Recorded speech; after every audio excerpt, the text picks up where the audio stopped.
કથાના પ્રસંગની અંદર પરમ પૂજ્ય સદગુરુ જોગી સ્વામીની વાતો સાક્ષાત સવિતા ભાગ 1 કિરણ 74 પૂર્ણ. આજની કથાની અંદર મહારાજ આણંદ પધાર્યા એ વાત આવી. અપમાનમાં સુખ, સન્માનમાં દુઃખ.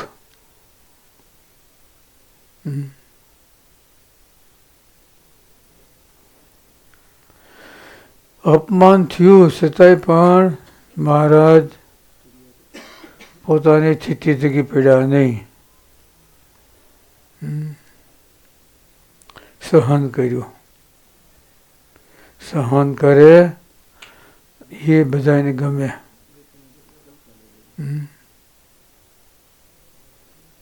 શ્રીજી મહારાજે શિક્ષાપત્રીમાં લખ્યું, સંતોના ધર્મમાં દુષ્ટજન ગાળ દે મારે તો સહન કરવું.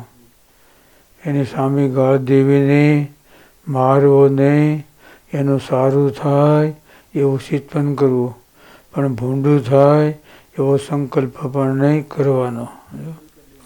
સાધુના ધર્મમાં વિશેષ બધો.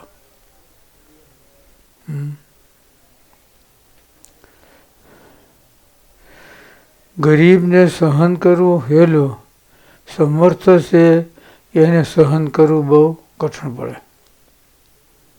ભોગવાની શક્તિ હોય છતાં જો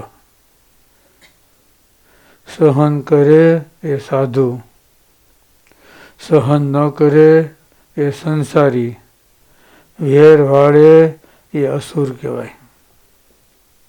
સમજાય છે ને બધાને? સહન કરે એ સાધુ, સહન ન કરે એ સંસારી, અને વેર વાળે એ શું કહેવાય? અસુર. સ્વામી કે ગરીબ છે ને એના કર્મથી ગરીબ છે. ગરીબ છે, ગોંડા છે, લુચ્ચા છે. ગરીબ માણસ હોય ને તમે બતાવો ને તો ખબર પડે. હા, કે ગરીબ કોણ કે સહન કરીએ. વાંક હોય તો ભલે, ન હોય તોય ભલે, અને સહન કરે એ ગરીબ કહેવાય. ઓલા તો બધા ગોંડા કહેવાય, લુસ્સા. સમજ્યા? કાંઈક કર્યું પછી અત્યારે બરાબર અમારો દી નથી, પણ જે અમારો દી આવે ને તે વાત છે તમારી. એ સમજે ને તે મૂકે નહીં. એ સહન કર્યું કહેવાય. સાવા જ હાલો જે થયું. વડીલ છે ને આપણે હિત માટે છે જે હોય જો, પણ એના જીવમાં ડંખ ઉતારી દે. 3 પેઢી છે ને જે અમુક તત્વો છે જીવનથી, એ 3 પેઢી વચ્ચેને વેર વાળે. 3 પેઢીઓ. એક પેઢી હોઈ જાય પછી બીજી પેઢી છે ને તે ઊભો કરે, ત્રીજી પેઢી જો. એટલે આનંદની વાત આવી. ભગવાન સ્વામિનારાયણ પધાર્યા, જ્યારે દુષ્ટજનોએ અપમાન કર્યું, મારે સહન કર્યું. અને જોબન પગી કે મહારાજ બહુ ઓલું કહેવાય. એમાં શું કહેવાય કે મહારાજ કે સહન કરો, કાંઈ બોલવા નથી. એ મહારાજ એક દિવસ મારા નામથી આખું ગામ લપાઈ જતું, અને હું છું, તમે મારા ભગવાન, અને હું દેખે અપમાન થાય. આ સારું કહેવાય. મહારાજ કે આપણે કાંઈ બોલવાનું જ નથી. તો કે બીજું કાંઈ નહીં, તમારું નામ છે ને ડિક્લેર કરો કે આમાં જોબન પગી ભેગા છે.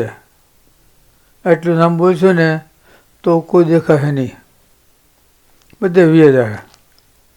મારે એ નથી કરવું. કે સહન કર્યું. ત્યાંથી પાછા આવ્યા, ગોમતી જમાને આવ્યા. પછી બધા ને સુરોખા બાપા ને બ્રહ્માંડ સ્વામી ને આ બધા હતા ને ભગવાનના મિત્ર.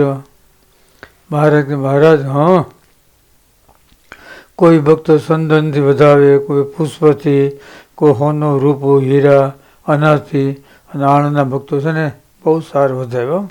એટલી બધી સુગંધી વસ્તુ છે ને ગોમતીજીની અંદર એમ 8 દી સુધી નાહવું ને તોય સુગંધ નહીં જાય. હા, 8 દી સુધી, હા, તોય સુગંધ નહીં જાય. જો મહારાજ ત્યાંથી નાય જ્ઞાન ભગમાં બેઠા, સભા કરીને વાતો કરી. વાહ! મહારાજ કે જો સાંભળો,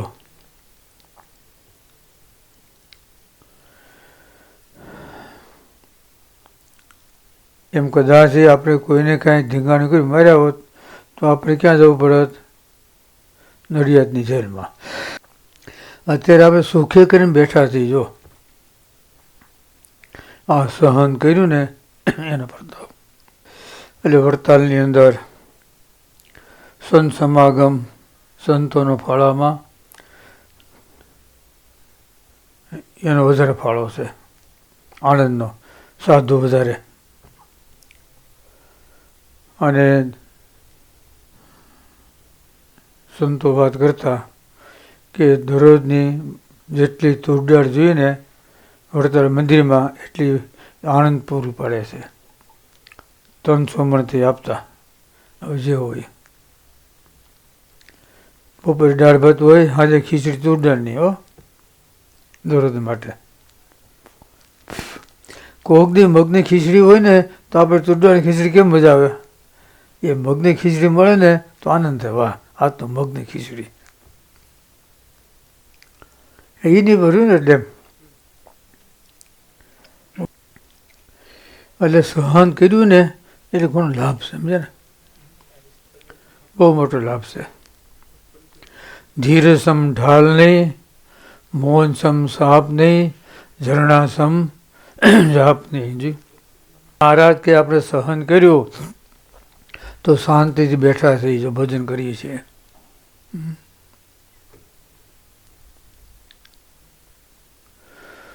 એટલે આપણે સહન કરવું, આપણાથી ન થાય તો ભગવાનને કે સોંપી દેવાનો.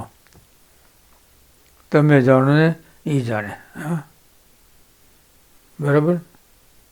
સ્વામી બાપા કે ફળના આપનારા ભગવાન છે. કોઈ કામ કરો પછી ફળની આશા નહીં રાખવાની, ભગવાન સોંપી દેવાનું. આનું ફળ, આ ફળ. જો 71 કે 72માં ભક્ત ચિંતામણી કથા કરી પીપલાણામાં.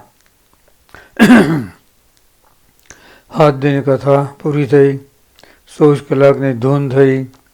પછી 1 કલાક બાકી હતી. સ્વામી કે બંધ કરો. બીજા બધા કે સ્વામી 1 કલાક છે. સ્વામી નહીં, પૂરું થઈ ગયું, પૂરું. સ્વામી કે 24 કલાક પૂરી થાય અને કાંઈક ફળ મળે તો એમ થાય ને આપણે કર્યું એમ થાય. એ ભગવાનને માથે. એને જે ફળ દેવું હોય એ ભગવાન દે, આપણે નહીં દેવાનું. જો ઓલે એમ થાય ને મેં કાર્ય કર્યું અને આ થયું, એમ થાય. એ ભગવાન માથે જે હોય. એટલે સ્વામી કે કર્મ કરવો આપણો અધિકાર છે. ફળ માગવું, દેવું એ ભગવાન હાથમાં છે. આપણે ખાલી ભજન કરવાનું. ભગવાન અક્ષરધામમાં લઈ જાય તો ભલે, જ્યાં મૂકે ત્યાં ગમે ત્યાં. બિન શરતી. સમજો? ફોર્મ્યુલા કરવાની બિન શરતી. બસ, આપણી શરત કોઈ નહીં. તમને યોગ લાગે, તમને જે હુજે એ કરો. અમારે મંજૂર છે. નો પ્રોબ્લેમ. અમારા માટે કોઈ પ્રોબ્લેમ નથી. જો